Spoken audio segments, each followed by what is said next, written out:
पंजाब दौरे के दौरान वजीर आजम नरेंद्र मोदी की सिक्योरिटी में कोताही हुई, चूक हुई और ये पूरा मामला सुप्रीम कोर्ट में है। आपको बता दें कि सुप्रीम कोर्ट ने जांच के लिए कमेटी बनाने का ऐलान किया है। ये कमेटी पंजाब में वजीर आजम की सिक्योरिटी में हुई चूक की तहकीकात करेगी। इस कमेटी की सरबराही रिटायर्ड जस्टिस इंदु मल्होत्रा करेंगे। पंजाब हरियाणा हाईकोर्ट के रजिस्ट्रार जनरल, डीजीपी, एनआईए के आईजी और एनडीजी पंजाब भी कमेटी में शामिल हैं। इसके साथ सुप्रीम कोर्ट ने मामले की जांच कर रही दीगर तहकीकाती कमेटियों पर भी रोक लगा दी है।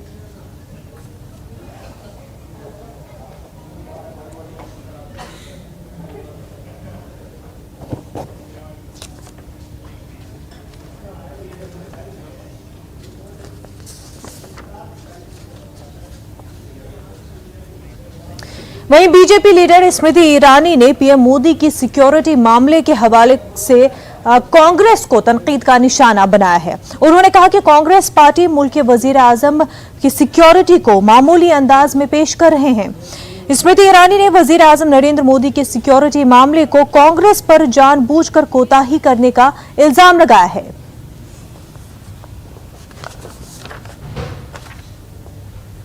ये दुर्भाग्य की बात है कि कांग्रेस के नेता इस गंभीर परिस्थिति को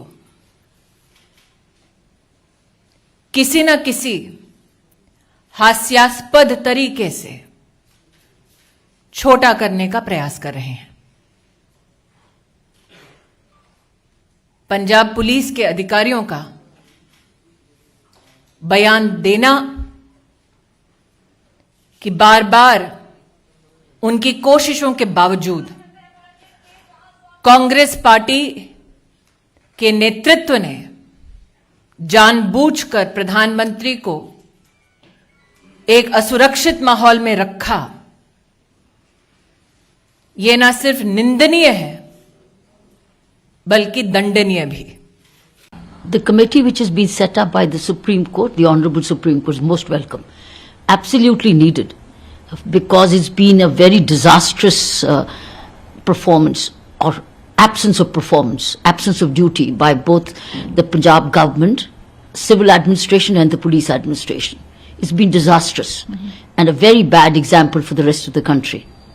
See, the failure was suspected because before all these details which have come through the India Today investigation, Prime Minister's security duty, the DGP, the Chief Secretary, the Home Secretary, the Home Minister, the Chief Minister, all present.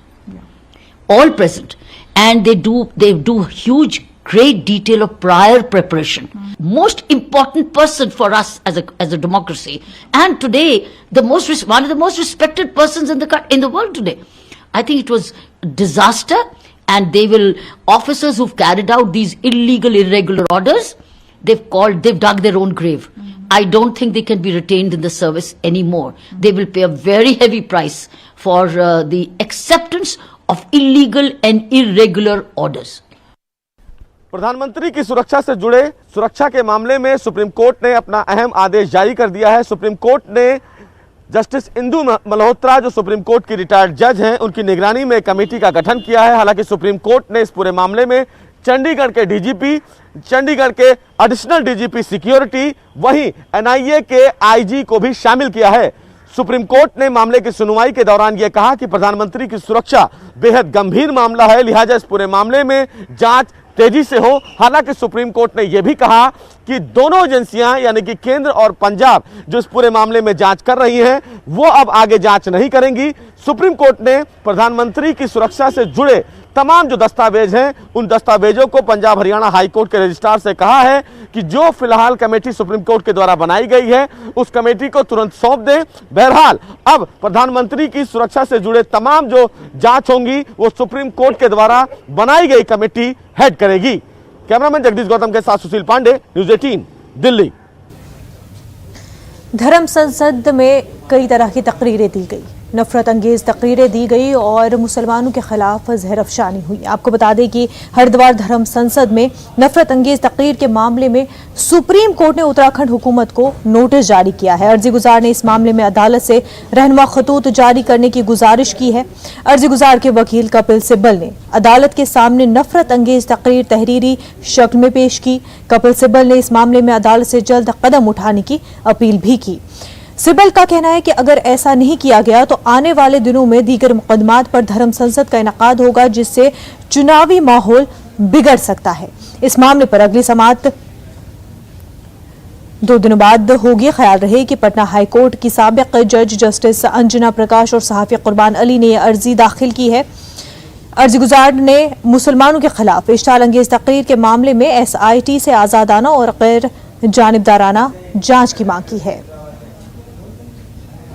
संसद के आयोजन के खिलाफ supreme court में दाखिल याचिका पर अहम सुनवाई हुई। मामले की सुनवाई के दौरान वरिष्ठ वकील कपिल सिब्बल ने कहा कि इस पूरे मामले में सुप्रीम कोर्ट के द्वारा अहम निर्देश जारी किया जाए। हालांकि इस पूरे मामले में अभी तक कोई गिरफ्तारी नहीं की गई है। बहरहाल इस मामले में सुनवाई के दौरान सुप्रीम कोर्ट ने केंद्र सरकार और उत्तराखंड सरकार को नोटिस जारी किया है। वहीं मामले की सुनवाई के दौरान कपिल सिब्बल की तरफ से यह भी कहा गया कि भड़काऊ भाषण को लेकर सुप्रीम कोर्ट को गंभीर कदम उठाने की आवश्यकता है। बहरहाल सुप्रीम कोर्ट ने यह कहा कि इस पूरे मामले में अभी राज्य सरकार को सुनना है, लिहाजा इस पूरे मामले में केंद्र सरकार और राज्य सरकार को नोटिस जारी किया गया है। देखना बेहद अहम होगा जब इस पूरे मामले में सुनवाई होगी तो केंद्र सरकार और उत्तराखंड सरकार की तरफ से सुप्रीम कोर्ट में क्या कुछ जवाब दाखिल किया जाता है। कैमरामैन जगदीश गौतम के साथ सुशील पांडे, न्यूज़ 18 दिल्ली।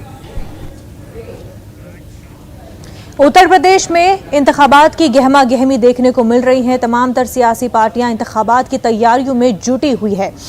सर्दी में सियासी पारा चढ़ा है, सियासी सरगर्मियां इंतहाई तेज है।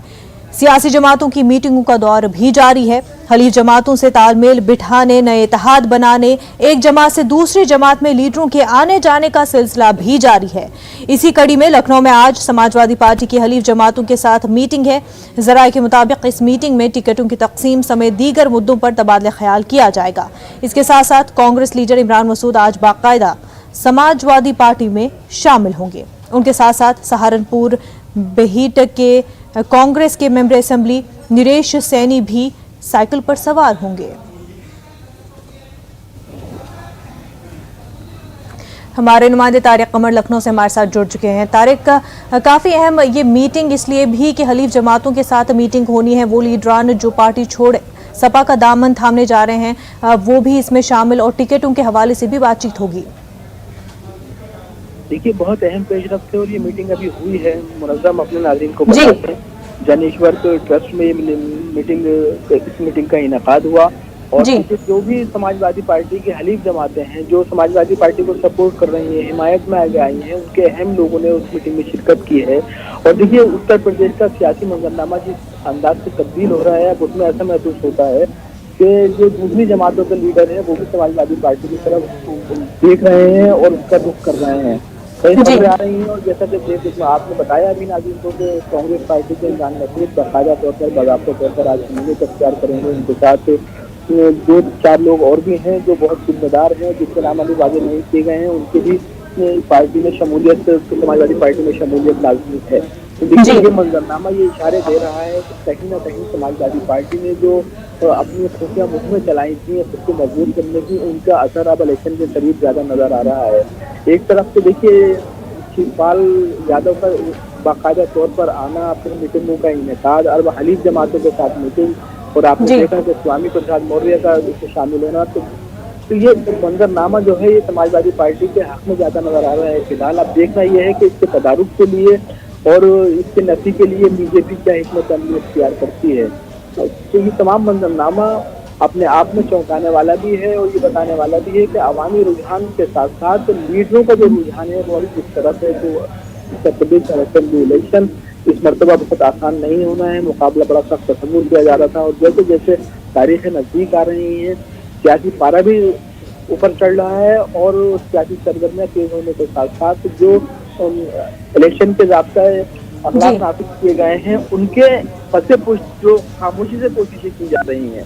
जो जाब्तों के मद्देनजर बहुत खामोशी से कोशिश की जा रही है, उनकी अहमियत से भी मुनज़्ज़ा इनकार नहीं किया जा सकता है। तो जी।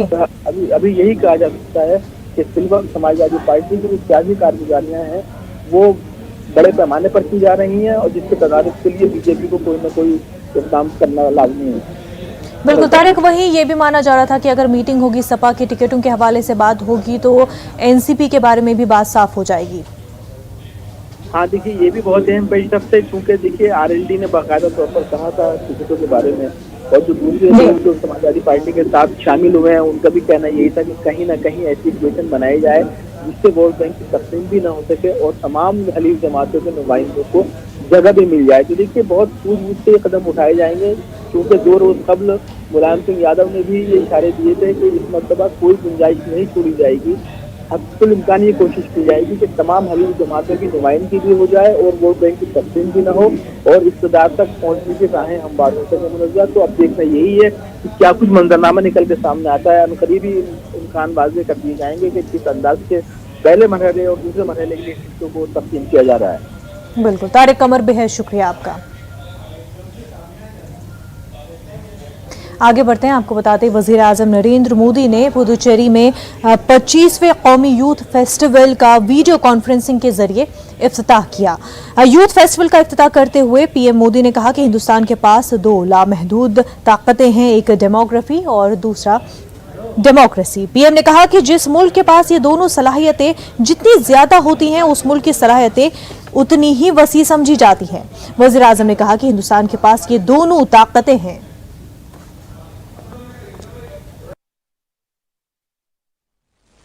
बहुत जरूरी है कि हमारे एमएसएमई उस टेक्नोलॉजी का उपयोग करें जो आज दुनिया को बदल रही है।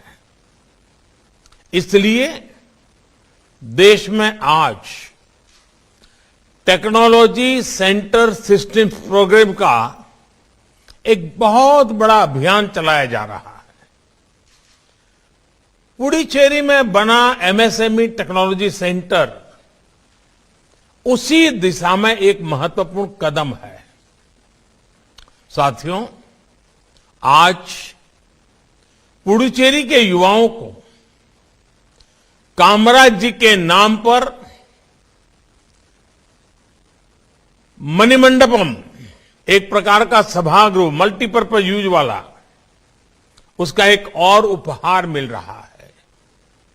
ये सभागृह कामराज जी के योगदान की याद तो दिलाएगा ही, हमारे युवा टैलेंट को भी अपनी प्रतिभा दिखाने का एक प्लेटफॉर्म देगा। साथियों, आज दुनिया भारत को एक आशा की दृष्टि से, एक विश्वस्त की दृष्टि से देखती है, क्योंकि भारत का जन भी युवा है और भारत का मन भी युवा है। भारत अपने सामर्थ्य से भी युवा है, भारत अपने सपनों से भी युवा है, भारत अपने चिंतन से भी युवा है, भारत अपनी चेतना से भी युवा है। भारत युवा है क्योंकि भारत की दृष्टि ने हमेशा आधुनिकता को स्वीकार किया है। भारत के दर्शन ने परिवर्तन को अंगीकार किया है।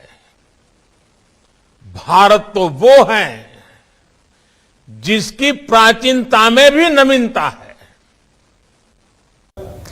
5 रियासतों में असेंबली इंतखाबात के हवाले से तारीखों का ऐलान हो चुका है। वहीं सियासी पार्टियां भी अपनी तैयारियां शुरू कर चुके हैं। ऐसे में दिल्ली के वज़ीर आला अरविंद केजरीवाल भी पीछे कैसे हटे, आपको बता दें, दिल्ली के वज़ीर आला अरविंद केजरीवाल ने पंजाब के शहर मोहाली में प्रेस कॉन्फ्रेंस की। उन्होंने मीडिया से खिताब करते हुए कहा कि पंजाब को तरक्की देने के लिए 10 नुकाती प्रोग्राम तैयार किया गया है। 10 नुकाती पंजाब मॉडल के तहत नौजवानों के लिए रोजगार के मौके फराहम किए जाएंगे। शराब पर मुकम्मल पाबंदी रहेगी। लॉ एंड ऑर्डर का निफाज के अलावा सरकारी स्कूलों में दिल्ली के तर्ज पर मयारी तालीम फराहम की जाएगी। उन्होंने मजीद कहा कि सरकारी अस्पतालों में पंजाब के तमाम बाशिंदों को मुफ्त इलाज और बिजली फराहम की जाएगी।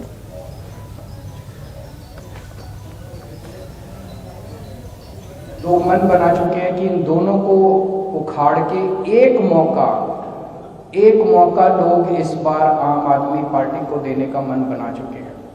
लोगों के इनपुट्स के आधार पे 10 बिंदुओं का ये पंजाब मॉडल है। 10 पॉइंट एजेंडा है पंजाब मॉडल का। रोजगार, आज हमारे बच्चे, दूसरा एजेंडा है नशा। कुछ बच्चे कनाडा चले गए और बाकी पंजाब की जवानी जो है वो नशे में डूबी हुई है। पंजाब के अंदर शांति व्यवस्था कायम करना, कानून व्यवस्था कायम करना। करोड़ लोगों को, हर पंजाबी को गारंटी दी जाएगी कि उसके घर में चाहे कोई बीमार हो, कैसी भी बीमारी हो, छोटी से लेके बड़ी, पूरा का पूरा उसका इलाज मुफ्त किया जाएगा, जैसे दिल्ली के अंदर किया जाता है। बिजली प्रोड्यूस करता है पंजाब, उसके बावजूद बिजली के पावर कट लगते हैं, लंबे लंबे पावर कट लगते हैं। बिजली सबसे महंगी है आज पंजाब के अंदर। दिल्ली के अंदर जैसे हमने 24 घंटे बिजली की, फ्री बिजली की, ऐसे पंजाब में भी बिजली फ्री भी करेंगे और 24 घंटे बिजली करेंगे।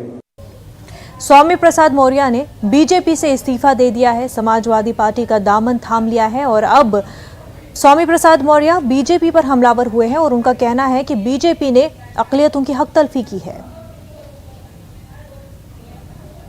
मैंने उत्तर प्रदेश सरकार और यो कहिए कि भाजपा सरकार ने जिस तरीके से लगातार दलितों, पिछड़ों के आरक्षण के साथ मजाक किया, आरक्षण के साथ खिलवाड़ किया, आरक्षित जगहों पर सामान्य वर्ग के लोगों को भरने का पाप किया और यहां तक कि एक और तो कहते हैं बाबा साहब और के भारतीय संविधान के हम सम्मान करेंगे, दूसरी तरफ आरक्षण व्यवस्था को बिल्कुल जड़ से खत्म करने की साजिश कर रहे हैं। जहां पर आरक्षण से लोग चयनित होते हैं, ऐसे सरकारी प्रतिष्ठान, चाहे राष्ट्रीय सरकारी प्रतिष्ठान हो, चाहे प्रांतीय सरकारी प्रतिष्ठान हो, सरकारी प्रतिष्ठान के साथ साथ अर्ध सरकारी और साथ ही सरकार द्वारा अनुदानित, सरकार द्वारा सहायता प्राप्त, सरकार द्वारा पोषित जितनी भी संस्थाएं हैं, सभी में आरक्षण के माध्यम से भर्तियां होती हैं और इन सभी संस्थानों को बारी बारी से ये निजी क्षेत्रों में दे रहे हैं और निजी क्षेत्रों में जाने का मतलब आरक्षित वर्ग के लोगों का आरक्षण का सुपड़ा साफ।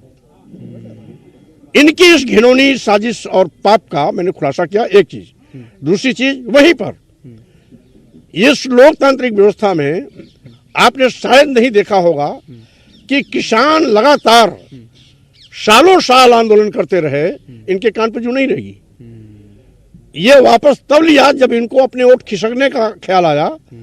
किसान के हितों की रक्षा में नहीं किया, वोट बचाने के लिए किया। वहीं पर बेरोजगार नौजवानों पर लाठियां बाजी गई। रोजगार की बात करता था, आउटसोर्सिंग भर्तियों के माध्यम से बेरोजगार नौजवानों का शोषण है। जब सरकार पर आर्थिक व्यय पूरा पड़ रहा है तो वो पूरा लाभ भी बेरोजगार नौजवान जो चयनित हो रहा है उसको जाना चाहिए। ये आउटसोर्सिंग कंपनियों, बिचौलियों, दलालों को मोटा कर रहे हैं क्योंकि वो इनके लोग हैं। न्यूज रूम लाइव में वक्त हो गया एक छोटे से ब्रेक का, जल्द होंगे हाजिर। ब्रेक के बाद आपका खैर मकदम है। मध्य प्रदेश में स्वामी विवेकानंद की जयंती के मौके पर मुनक्किद होने वाले इज्तिमाई सूर्य नमस्कार प्रोग्राम को मनसूख कर दिया गया है। रियासत में कोरोना के बढ़ते हुए मामलों को देखते हुए वज़ीर आला शिवराज सिंह ने न सिर्फ इज्तिमाई सूर्य नमस्कार प्रोग्राम मनसूख करने का ऐलान किया, बल्कि स्कूलों में मुनक्किद होने वाले सूर्य नमस्कार प्रोग्राम को भी मनसूख कर दिया है। वज़ीर आला शिवराज सिंह ने इसी के साथ लोगों से अपने घरों में रहते हुए कोविड गाइडलाइन के मुताबिक सूर्य नमस्कार करने और इसके फोटो वीडियो सोशल मीडिया पर शेयर करने की अपील की है। वाज़ेह है कि मध्य प्रदेश में कोरोना के बढ़ते मामलों को देखते हुए कांग्रेस और मध्य प्रदेश की समाजी तंजीमें और मुस्लिम तंजीमों ने सूर्य नमस्कार के इनेकाद की मुखालफत की थी। मध्य प्रदेश में पिछले 24 घंटों में कोरोना के 3,160 मामले सामने आए हैं।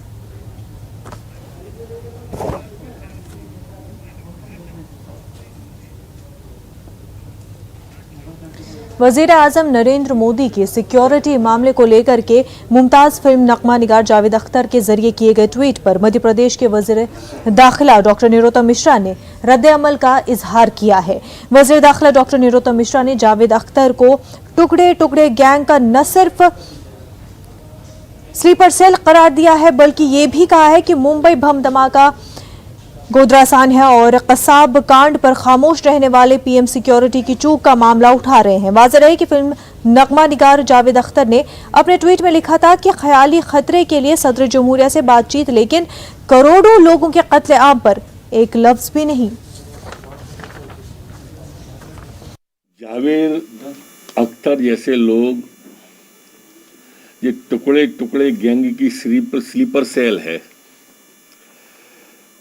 प्रधानमंत्री जी की सुरक्षा के चूक के बारे में जिस तरह से वो जाहिलों जैसी बात कर रहे हैं, उससे उनकी स्वयं की कलई खुल रही है। मुंबई का कसाब कांड, मुंबई के बम धमाके, गोदरा टैंक ट्रेन का घटना, इन पर कभी एक शब्द जो व्यक्ति नहीं बोले हों, वो प्रधानमंत्री की चूक का मामला उठा रहे हैं। उस समय इनकी जबान पर ताले लग जाते हैं, उस समय नहीं बोलते। जावेद जी कला जगत से आते हैं, कला पर ध्यान दें, कलाकारी पर ध्यान न दें। शुमाली कोरिया के हाइपरसोनिक मिसाइल फायर का मामला तूल पकड़ता ही जा रहा है। इसी बीच नॉर्थ कोरिया के सरकारी टीवी के CNA ने कुछ तस्वीरें जारी की हैं। ये तस्वीरें हाइपरसोनिक मिसाइल के लॉन्चिंग के वक्त की है। तस्वीरों में किम जोंग उन अपनी बहन समेत कुछ अफसरान के हमरा नजर आए। हालांकि मीडिया की रिपोर्ट्स में लॉन्चिंग के मकाम की निशानदही नहीं की गई है। ख्याल है कि गुज़िश्ता रोज नॉर्थ कोरिया ने एक हफ्ते के अरसे में दूसरी बार हाइपरसोनिक मिसाइल का तजुर्बा किया है। अक़वाम मुत्तहिदा की सलामती काउंसिल और अमरीका समेत कई ममालिक ने शुमाली कोरिया की इस हरकत की मजम्मत की है। अमरीकी महकमे खारजा ने मिसाइल लॉन्चिंग को अक़वाम मुत्तहिदा की सलामती काउंसिल के करारदादों की खिलाफ वर्जी बताया है, जबकि जापानी वज़ीर आज़म ने शुमाली कोरिया के इस इक़दाम को इंतहाई अफसोसनाक करार दिया। उन्होंने कहा कि शुमाली कोरिया अपनी हरकतों से बाज नहीं आ रहा है।